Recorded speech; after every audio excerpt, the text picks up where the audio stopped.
And before we get started today with the podcast of the show, check out the links I've posted in this post, including collections, etc., a whole cornucopia of various as seen on TV items, organizational items, and just knickknacks that you didn't realize you actually needed. So check it out below. Many of the things I tested out myself when I worked for Taylor Gifts, but now they're all at collections, etc. Check it out.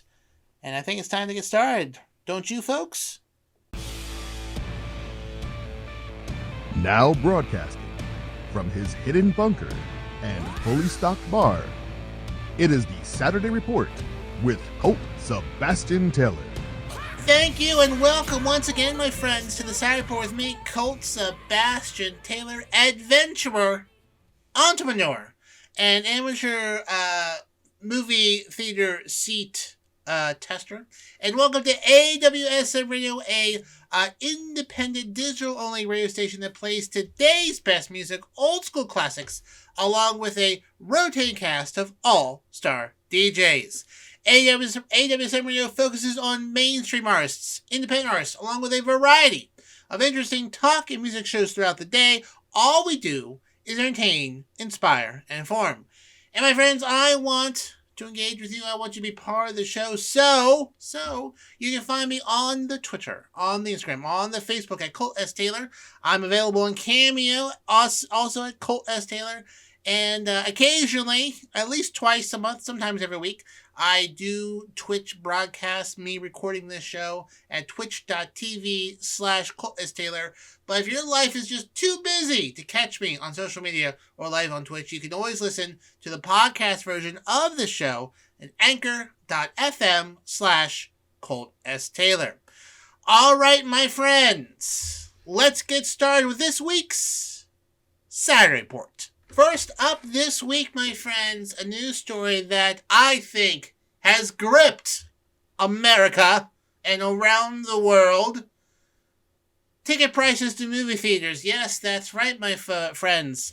Now, listen, I didn't realize this was a thing, but basically AMC will be starting soon charging different prices for different seats in a movie theater based on where you sit. Much like the airline does, those premium towards the front of the plane seats are like $5 or $10 more. Well, the best seats in the theater will apparently be $2 more. And the seats in the very, very front, the seats in the front row will be a little bit cheaper for those who want to save a few bucks. Encourage them to sit in the front. Now, apparently this is a model that Europeans use, and I think it's a terrible idea. So, for example, if you were going to watch at the example they give here at AMC Lincoln Square 13, New York, one of the busiest theaters in the country, an evening ticket to a regular showing of Magic Mike's Last Dance, the latest in the Magic Mike series. That will cost $17.99. $17.99 to go see a movie there, and the best seats in the house are $2 more. That's right. At AMC Berrywood 24 in Kansas City, a ticket for Magic Mike 3 would cost $11.29, and then the best seats in the house, $1 more. $1 more. And this is before taxes and, online ticket convenience fees. So, you pay for your ticket, you pay for your preferred seat, and then there's a digital convenience fee tacked on top of that. Now, fortunately, you can avoid these fees, my friends. By joining AMC, subscribing to AMC's Stub Premier program. $15 a year to join this program, and then you don't have to pay these other fees. So they were just like $15 of fees up front, and then you have to go to, like 7 or 8 movies a year to make that worth that. I have to say, once again, a terrible business decision by another business. Listen, maybe I'm getting older. Maybe I'm getting just a little bit more, I like to, a little tight with my money, but it does seem like everyone wants to nickel and dime you as much as possible, doesn't it, folks? It kind of seems like that to me. I mean, I guess, I guess this is what late stage capitalism looks like. Hey, tickets are $5. There is a $3 seat fee, a $2 bathroom fee, a $5 actor insurance fee, an $8 pretzel salt rehabilitation fee. The final price of your $5 ticket will be $85.67. That is like basically what fees are and whatnot. So they can advertise a price of a ticket at a price, and then there's fees and fees and fees. There's a digital ticket fee. There's a reservation fee. Now there's do you want to sit in the front and get like a neck cramp? We'll give you $2 off. If not, it'll be $2 more, unless you give us $15 a month there. So, and another example that was given here, if you wanted to watch, I guess this article here from the Hollywood Reporter is using Magic Mike a lot, at the Dolby Cinema at Lincoln Square. If you were going to watch Magic Mike's Last Dance, which is a premium theater, I don't know what that means. I guess they have booze. It would be $29.99 plus a $3.49 convenience fee at the Lincoln Square to watch the movie. You would pay nearly $33.50 to watch Magic Mike 3.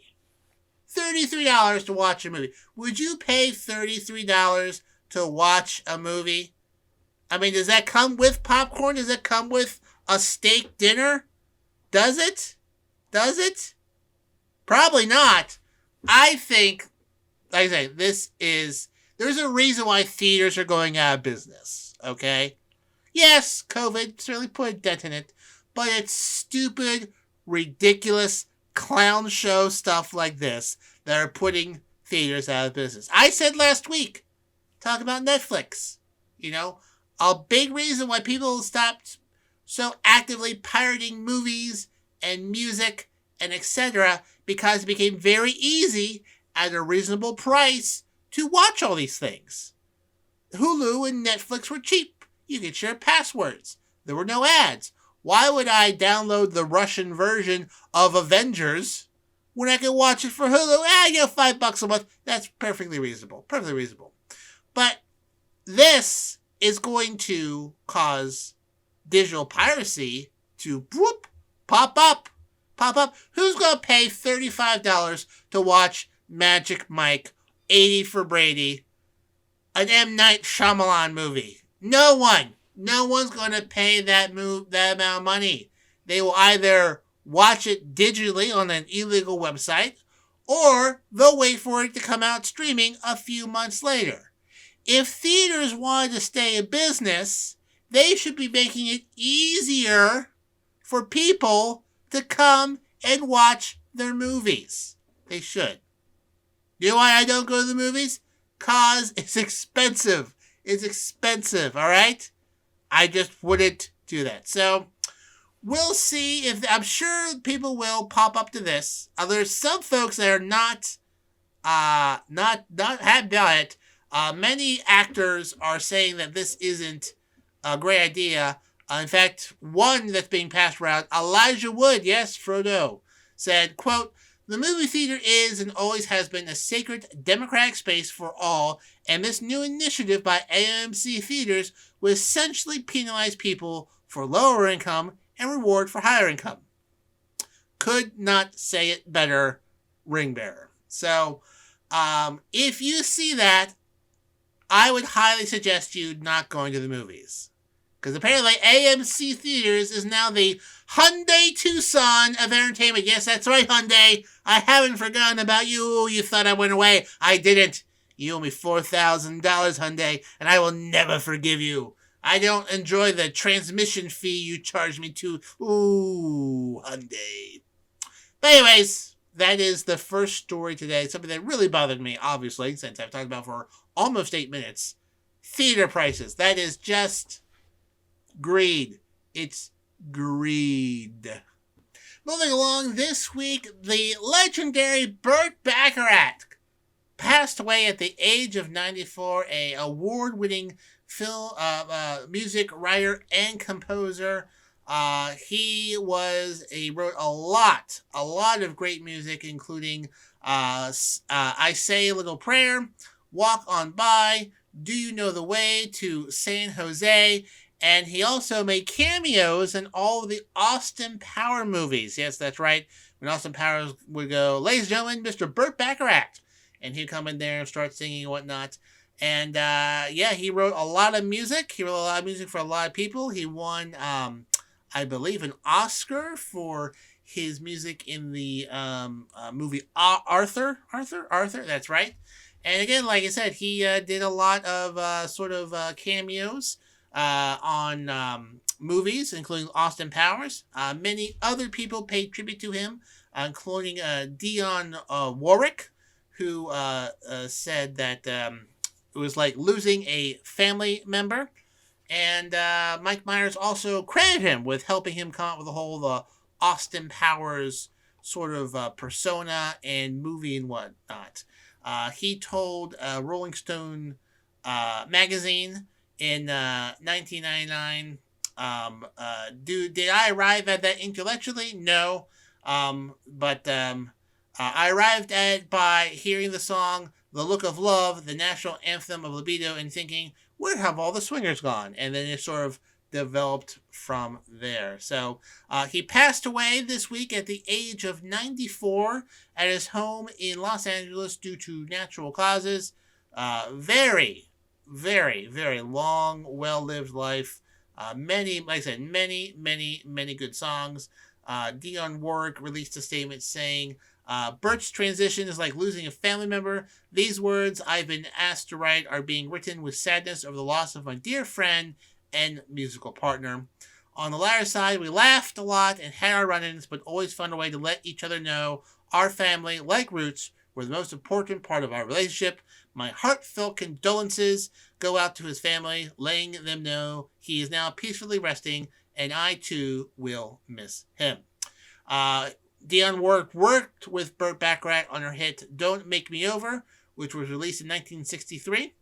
And in 2019, Bacharach opened up to People magazine about his friendship with Dionne Warwick, who he called tremendous musically. Quote, she had a voice that was like glass. It was so clean, it was so pure, so distinctive, and you could immediately know it was Dionne. So, once again, Burt Bacharach passed away this week at the age of 94. Listen to some of his music this weekend. I think it still holds up after all of these years. Next up, this weekend. In fact, if you're listening to the Sunday broadcast of this show on AWSM Radio, in several hours, or tomorrow, again, depends when you're listening, will be the Super Bowl. Yes, the NFL Super Bowl between the Philadelphia Eagles and the Kansas City Chiefs. Now, I am from the Philadelphia area, so obviously I'll be watching. Go Birds. This Super Bowl does mark some interesting firsts. Both quarterbacks on opposing teams are black, which is a first time, and also there will be brothers facing off each other. Yes, the Kelsey brothers will be facing off against each other. Is that Kelsey? I feel like, oh gosh, am I saying Eagles, Kelsey? Where's my notes here? Yes, Jason Kelsey. That's right. Jason Kelsey will be going up against his brother. That's right. His brother, who's on the Kansas City team, whose name I don't care about because he doesn't play for the Eagles. So his mother, obviously, very proud of the Kelsey, her sons. There's a bit of those two asking her which one she'll cheer for. She keeps saying she'll cheer for both of them equally. She's got like a special jersey that has both their numbers on it. So that is also a first as well. Performing in the halftime show is Rihanna. That's right. The very talented Rihanna will be doing the halftime show this year. We don't know what exactly we have in mind. I mean, don't know if there'll be any sort of special guests. Don't know what song she's going to sing. It's always a surprise what will happen. There is a rumor that ASAP Rocky, is that his name? Who had a baby with Rihanna in May, might be joining there. Jay-Z and T.I. are rumored to make cameo appearances. Recent Super Bowl shows have featured numerous guests. Last year in 2022, 50 Cent joined headliners Dr. Dre, Snoop Dogg, Eminem, Mary J. Blige, and Kendrick Lamar. So we'll see what Rihanna... I mean, for me, Rihanna is an immensely talented singer. Immensely talented. And she's also very funny. If you've seen her Saturday Night Live sketches that she pops into, a very funny person. Immensely talented. So I think it's going to be a good show. Now, the Eagles are favored to win by 1.5 points. That's the spread, folks. Good luck betting on this game. But it's going to be a close game. I feel it's going to be a close game. But ultimately, I think the Eagles will win. I'm going to say 27-24. Eagles in a tough slosh throughout the entire game. If you're taking my advice to make your Super Bowl bet, then let me assure you, you are a fool, because I should not be listened to whatsoever. I have not watched a single Eagles game this entire year. That's why they're the Super Bowl, so that's the rule for Philadelphia sports. As long as I don't watch your game, just pay attention to your record, you have a good chance of making the playoffs. So we'll see what happens next week. I'll either be very happy or kind of sad. But regardless, next weekend, if I'm happy or sad, I'll be happy because I'll be listening to my friend DC's show here on AWSM Radio. That's right. On Friday nights at 9 p.m., it's DC Live in Effect. Listen, as our in-house DJ, DC, mixes it up every Friday night at 9 p.m., and you don't want to miss out while he smashes it on the ones and twos, kicking the beats from South Florida every week. That's right, his beats are not subject to Ron DeSantis' censorship, at least not yet, but just in case it will be one day, he keeps going. Saturday nights, it's DC House Party Saturdays, bringing his freestyling DJing to the max. House Party Saturdays gives you all the Miami vibe without actually having to go down to Florida. From the top clubs to the bars, DC will bring the party to you. That's Saturdays at 10. And then to wrap it up, Sundays at 10 p.m., it's DC Live in Effect again. So, just to sum up, we've got DC Live in Effect, Fridays at 9. DC House Party Saturdays. That's Saturdays at 10 p.m. And then Sundays at 10 p.m., DC Live in Effect again. Only here, my friends, on AWSM Radio. Moving along to international news. Balloons! Yes, balloons! They can go around the world in 80 days, and they can also carry a large several school bus sized surveillance package through the winds, floating about. So last weekend, after this show aired on Saturday morning on AWSM Radio, the Chinese surveillance balloon floating over the United States was shot down over the coast of North Kakalaki, Myrtle Beach. Something that was shown live on multiple networks. It was something else. You generally don't see a jet shoot a missile off the coast of an American coast to blow up a balloon and take it down. That morning, I knew something was up when they decided to close 3 airports along the coast. And it took a little bit longer than I think they wanted it to take. But shut down the airspace, cleared out the water, and boom, blew it on up. Hit the ground. Now they've got it. Now, during this week, a lot of right-wing clown shows like Miller Taylor Greene, I don't really know her name, was yelling at military officials, calling BS, saying that everyone's laughing at America because you let the balloon float across the United States. I don't think people are laughing at the United States. More like you. More like you. She also attended the State of the Union address, heckling the president, and looked like a dime store Cruella de Vil. She is a dumpster fire of a human being. But anyways, again, I'm going to put my faith in folks who know how intelligence works and this sort of things, and they thought they could get more value out of it, studying it, jamming it, and preventing signals back, then shooting it down and collecting it. So, yeah. So, I don't understand. I mean, listen, some folks are just gonna complain, they're gonna complain. I mean, there is a stunning amount of ignorance when it comes to talking to spy balloons, all right? Listen, I don't know how they work. So I'm not going to make pronunciations about how things should work, all right? Gosh. Well, anyways, that shot down. And then just on Friday, another balloon was shot down by jets in northern Alaska. Although they're not quite sure where this one came from. It was smaller, seemed not to have as much stuff with it, but they're recovering that and seeing what is going on with that. But apparently, balloon surveillance like this has been going on for a wee bit. The Chinese, according to some reports, have been launching balloons for the last few years, and a few have gone across the United States, and we weren't really aware of it until it was gone. How could that happen, Colt? Well, the military and the spies are trained to look at aircraft.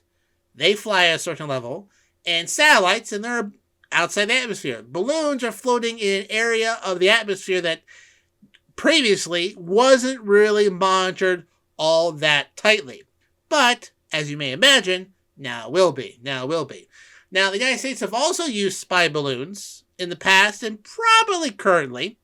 There is some advantages to it. I know satellites, obviously, much higher. But, they also have some limitations, okay? They are either going around the Earth at a certain speed, or you have to spend a lot of money to put one up that just sort of stays in one spot. Balloons can linger about, and sometimes they're hard to detect. And, that's they can do things that satellites can't do.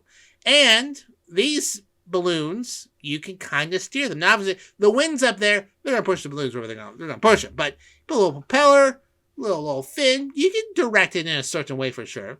Now, the balloon that was shot down last week had solar panels, had a little propeller. It meant business. This one that was shot down on Friday, much smaller, didn't seem like it had as advanced stuff on it. It actually might have been just a weather balloon that we used the missile to knock out of the sky. But I wouldn't be surprised if we see a few more of these. Obviously, the jig is up. Can't be sending these all willy-nilly because they're going to start being shot out of the sky. And it's, I imagine, frowned upon. Also, my armchair general friends out there, another big difference between the one last weekend and this Friday is the one last weekend was floating about 60,000 feet above the ground, which is about 20 feet thousand higher than airlines operate. This one was about, last a few days ago on Friday was at 40,000 feet, which posed a danger to aircraft. So, but if you don't believe anything the government says, who am I going to convince you? Probably not. So, wrap your tin foil and get back in your bunker. We now go to Turkey, where last week a devastating 7.7 earthquake struck along the border between Turkey and Syria, followed up by another 7.5 earthquake, which, some people might, there's a little bit of a debate whether that was an aftershock or a second earthquake there, causing massive amounts of damage and death and destruction along those lines. It was along the Anatolian fault line, which goes pretty close to the border of Turkey and Syria there along the Mediterranean Sea. It was felt through most of Turkey, Also felt in Israel, Jordan, Iraq, Egypt. The shock waves from this earthquake were detected on seismographs as far away as Greenland. This was a big, big, big earthquake in this area. As of this recording, they're saying there's at least 20,200 deaths in Turkey, with over 80,000 injured, and over 4,000 deaths and 7,200 injured in Syria. Syria, as you may remember, is in the midst of almost a decade now civil war. So getting aid and supplies and help to that region, immensely difficult. They are still doing rescues there. Some people have been pulled out of there 3 or 4 days later, which was, that's, you're into the end there pretty quickly there soon. After about 5 days, very unlikely you're going to pull anyone else out of the rubble. Like I said, the original one was a 7.7, and then there were 3 aftershocks. Actually, there was an aftershock of 7.7. 7.7. I'm sorry. The main earthquake, I'm getting my numbers mixed up here. The main earthquake was a 7.8. Although some areas, some seismographs are putting it at 8.0. The main earthquake was 7.8. The aftershock was 7.7. There were 3 aftershocks of 6.0 or greater, which are moderate. There's the kind that do a lot of damage in California. And then there were about 10 or so aftershocks that were 5.4 or greater, which again are moderate, but those are big ones. I think a 5.4 or 3 is what hit Washington D.C. over a decade ago, and didn't cause much damage, but it caused a lot of national news there.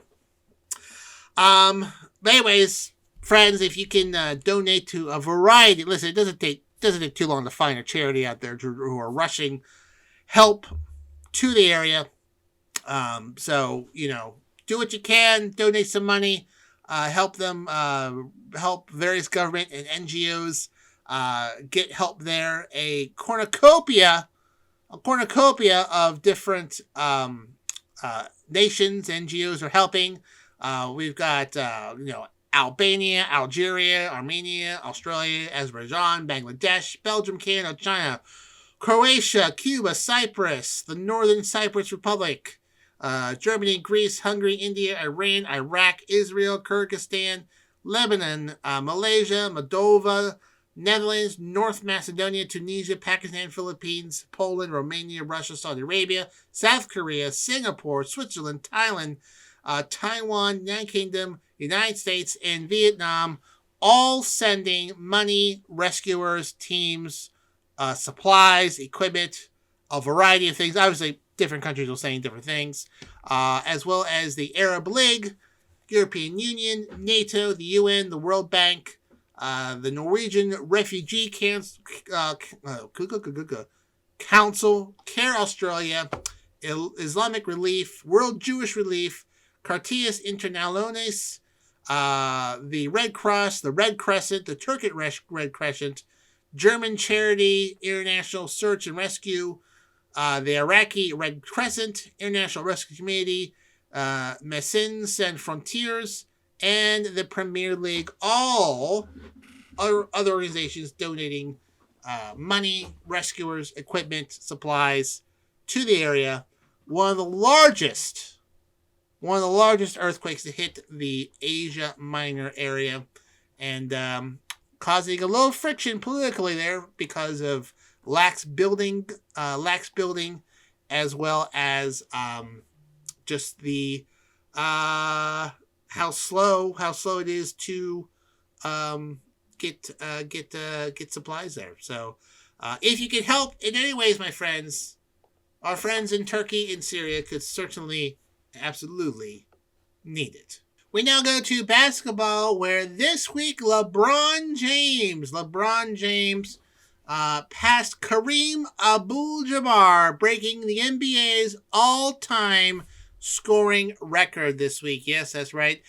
He passed the mark, career Abdul-Jabbar's career points. He had 38,387 points. And LeBron James passed that this week in a game against the Oakland City Thunder.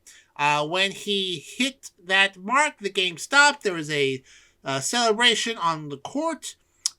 His sons Bronny and Bryce and daughter Zuri were there, as well as Kareem Abdul-Jabbar himself attended the game as well. He hugged his mom, kissed his wife. The Lakers played a tribute video, and NBA Commissioner Adam Silver congratulated him as well. And Abdul-Jabbar presented James with a game ball, and the two embraced. Also there were Lakers owner Jeannie Buss, Magic Johnson, Jay-Z, Nike founder Phil Knight, LL Cool J, Bad Bunny, Floyd Mayweather, and John McEnroe. Yes, that's right. Tennis great John McEnroe was there as well. Go figure. But anyways, quite an amazing record to pass. He has held, Kareem Abdul-Jabbar has held for almost since the 80s, I believe. So it has been there for quite a while, he passed Michael Jordan on this all-time scoring list in 2019, Kobe Bryant in 2020, Karl Malone in 2022. There's only a matter of time before he would hit that mark. James was projected to pass this mark in 2023, and he certainly did. He is not slowing down. He has still probably. I mean, he's 38. He could play conceivably for another two to 5 years. All right, he is in excellent shape. Has a very good training regimen. Not slowing down. And, I mean, the reason why they call him King James. And whatnot. So, anyways, congratulations to LeBron James. Now the NBA's all-time scorer. And, his final total, who knows? I mean, he's not that far away from 40,000. He could conceivably get there. Speaking of sports, my friends, this is a great place to come for all things sports, because on Wednesday night we have two shows. First up at 9 p.m. it's To the Rack with Mac, and I bet LeBron James has been the subject of several discussions, because this is your go-to spot for all things basketball. Join NBA expert Mac Daddy as he brings you a full hour of high-flying hoops expertise for all things NBA. Tune in Wednesday nights at 9 p.m. And then it's What's Going On. What's Going On is our Fox Sports affiliate show, providing listeners with over 150 combined years of sports knowledge. Hosted by Nate Brown and his crew, they have been a staple of Western New York sports for the past 2 decades, and now they're national. That's Wednesdays at 10 p.m. So just to review, To the Rack with Mac, Wednesdays at 9 p.m. What's Going On, Wednesdays at 10 p.m. Only here, my friends, on AWSM Radio. Moving along to the world of technology. Hey, folks, remember when 1 week we were all going to work, and then the next week we're trying to figure out how Zoom worked? Yes, Zoom, the booming company of the COVID-19 pandemic, for some reason thought the good times would just keep on rolling. Surprise, surprise, it didn't. And Zoom apparently this week will lay off over 1,300 employees, and the CEO is taking a massive pay cut, 1,300 employees being 15% of its staff, the latest tech company to announce significant job cuts because, well, they just aren't growing like they would. The demand for digital services, they be waning. In a memo to employees, according to this MSN article, Zoom CEO Eric Yuan said the layoffs would impact every part of the organization. Yuan said that he and other executives would take a significant pay cut, saying that he had made mistakes and how the company grew during the pandemic. Quote, as the CEO and founder of Zoom, I am accountable for these mistakes and the actions we take today, and I want to show accountability not just words, but in my own actions. To that end, I'm reducing my salary for the coming fiscal year by 98% and foregoing my fiscal year 23 corporate bonus. He said the members of the executive leadership team will reduce their base salaries by 20% in the coming fiscal year and forfeit their fiscal year 2023 bonuses. Zoom's shares rose 9% after this announcement, so obviously investors like that. Wow, a 98% reduction in his salary. I can only imagine in fiscal year 2021 and 2022, maybe in 2020 itself, he probably cashed out a significant amount of shares that year. So I like Zoom. It's okay. I mean, I don't use Zoom for my Wednesday night D&D Twitch broadcast. The Longshots D&D, for those watching want to see me in the world of fantasy and dragons. I use Discord for that. I find it to be a little bit more helpful. But, Zoom. So I imagine they will continue on. There is a demand for digital communications like this. The world of mental health has seen a renaissance, really, by the ability to connect therapists with people who can get the mental health help they need without having to put pants on. So helpful all around. So I can't help but to think that the Zoom guy here is he's probably looking to sell here soon. So, if a Microsoft or the Microsoft Skype and then Google has their own video chatting thing. So it'll be some sort of player that would want to get into the market, because if you think about Facebook has a video chat, Microsoft, Google, they all have that. So now there's a HIPAA things that Zoom has that maybe those don't, but again, they probably aren't too interested. So I feel that he's sniffing around, trying to pull old Jack Dorsey and sell out. Maybe Elon Musk will buy Zoom and make it terrible, like he's made Twitter terrible. While you are zooming home from work, my friends, you should be listening to one show. That's the Rock Sessions. That's right. The Rock Sessions is our drive time show here on AWSM Radio, hosted by the wonderful and beautiful Rox. She will make sure your evening commute home is fun. The show features the hottest music on the charts and some other surprises in between. She will make it rock style, Monday through Friday, 5 p.m. to 7 p.m., only here, my friends, on AWSM Radio. We now move on to Chick-fil-A, the popular fast food chicken franchise that some people really like, some people really hate, and some people don't know why they really like, other people really like or really hate them. You may know Chick-fil-A from your commenting of why is everyone driving parked in there in line for that drive-thru? That's stupid. You may have seen that. Yeah, all Chick-fil-A drive-thrus are awful. In fact, the Chick-fil-A near my house tore down the entire building, rebuilt it to accommodate multiple drive-ins because it became a safety hazard with as many cars being in the drive-thru. Anyways, regardless of the politics and whatnot, I'm only bringing this up because Chick-fil-A is coming out with a new plant-based sandwich. Yes, remember when Impossible Meat was all the rage for 6 months? And then, there were people saying that they're taking our cows away and that they wouldn't get plant-based meat. And then plant-based meat companies kind of had a really hard time getting money. I don't know why. Why? Anyways, Chick-fil-A said, hey, I remember that time when there was the Impossible Burger, the Impossible Whopper, and the Impossible whatever. I want to do that now. So they're coming up with a cauliflower fillet. Yes, that's right. A cauliflower-based sandwich and whatnot. I don't know. I mean, is it something you would do? Maybe. I mean, I'd try it. I like cauliflower. Some people don't and whatnot. But, yeah. So they're going to do a cauliflower fillet. Probably deep fried, as it were, and whatnot.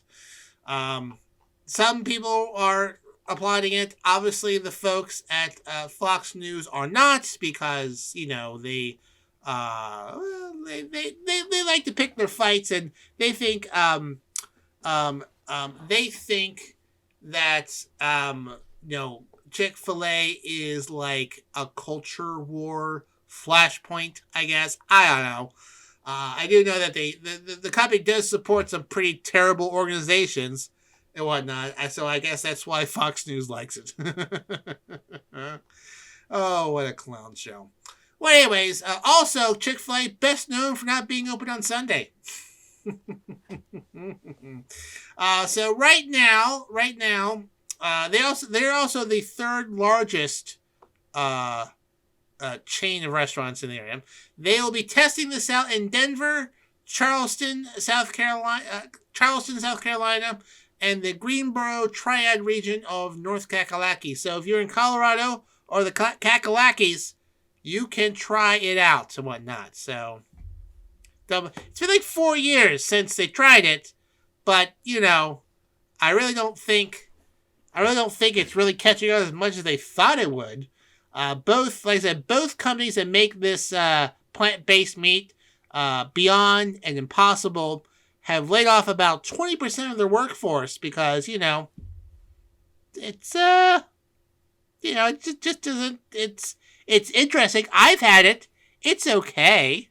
And if you are a vegetarian or a vegan and want that taste, that's there for you. But I don't think it's going to be doing the massive replacements of meat that they thought it was. If meat prices keep going up, maybe.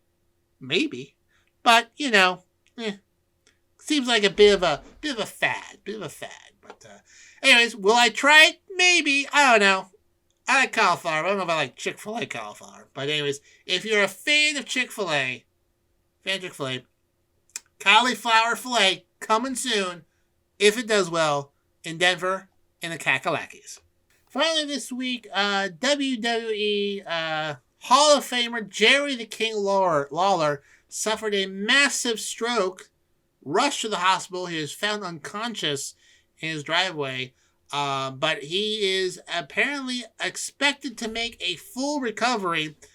He was in bad shape, but he has managed to pull through, and he's currently in a Fort Myers hospital, 73 years old. That's right. He is slowly regaining his ability to speak. Apparently his speech is limited, but he is expected to fully recover. According to his official Twitter, it says, update on Jerry. After suffering a massive stroke Monday, he is now recovering in a Fort Myers, Florida hospital. His speech is limited, but with rehabilitation will regain a full recovery. He thanks everyone for the continued prayers and will be back in the near future. He suffered a stroke in 2018. In 2012, on live television, he had a heart attack and had to be carted out of the arena, recovered from both of them and whatnot. Unlike many other wrestlers who have passed away, unfortunately, over the years and years, Jerry keeps kicking. Jerry Lawler posted photos of himself in the hospital along with Hall of Famer Mouth of the South Jimmy Hart, who has not aged since 1986, looks exactly the same. Like, I remember growing up watching him. His hair is a little bit thinner. He has a few wrinkles, but Jimmy Hart looks exactly the same. But he's also a very good friend of Jerry Lawler, and apparently spent the whole day in the hospital with him with some wrestling memorabilia and talking to him and engaging with him. So as far as I'm aware, Jimmy Hart seems to be a very, very, very good person and whatnot. I've never heard anything terrible about Jimmy Hart. Mouth of the South Jimmy Hart. Could I be wrong? Maybe. But very nice seeing that his good friend spent the entire day in the hospital with him after suffering a massive stroke. So hopefully make a full recovery. And him and Ric Flair, boy, those are some old timers that, despite everyone else who has passed away over the years, they are still kicking. Before we wrap up today, my friends, I want to give a shout out to my friends at Social Bee. They are the social media management tool that I use to spread the word of this wonderful show across the world. They are the who's who and the bee's knees when it comes to your social media management. Their tool allows you to manage Facebook, Twitter, LinkedIn, Instagram, Pinterest, Google My Business, and even TikTok, all your profiles from one location. You can use Unsplash, Giftly, Canva. You can organize your content in different categories, use RSS feeds. You can customize posts for each network individually. You can automatically generate hashtags. They've recently introduced an AI-style sort of content generator to make posts of content. You can schedule posts. You can track link performance, recycle evergreen posts. It's everything you need for a full package of social media management tools. Yes, that's right, my friends. So check out socialbee.io. Try them out for 14 days free. Tell them Colt Sebastian Taylor sent you.